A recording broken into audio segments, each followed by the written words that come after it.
So debt, if you're going to be buying houses, if you're going to be getting mortgages, then debt is something that you're going to have to know how to understand and how to utilize smartly.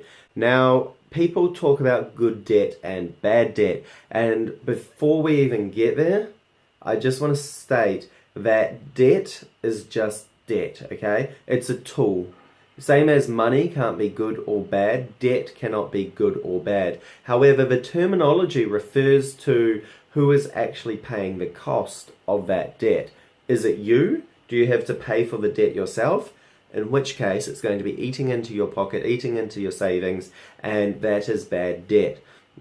So generally, things like credit cards, car loans, and student loans are all bad debt because you're the one having to pay all the interest costs and all the repayments on it.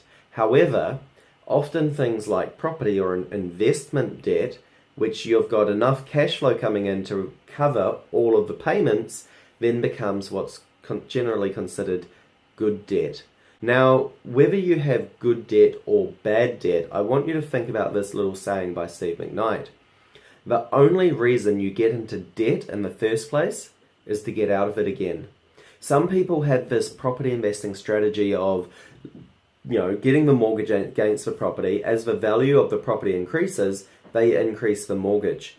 And they keep doing that, taking out lump sums and living off that. Now, I'm going to be blunt, that's stupid, okay? That is a really dumb way of investing because you're only relying on capital gains. If markets go backwards, then you're screwed.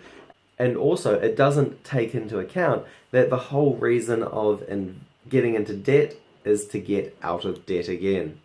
So what are some of the ways that you can repay debt?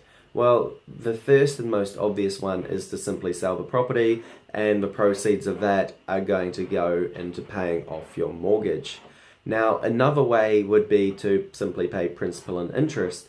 I'll talk about more about this when we get to the interest section, but you can have payments coming in each week or each month which covers both the interest on the property plus paying off a bit of principal. That way, as you pay more and more principal off, your interest amount decreases, and if you're paying the same amount, it just gets into a compounding effect of paying down principal. Finally, lump sum repayments. Let's say you sell a house over here, you get an inheritance, you get a good birthday present, whatever, maybe you get a bonus from a boss, then you take that lump sum, you pay down the debt that way. So remember, you get into debt to get out of debt again.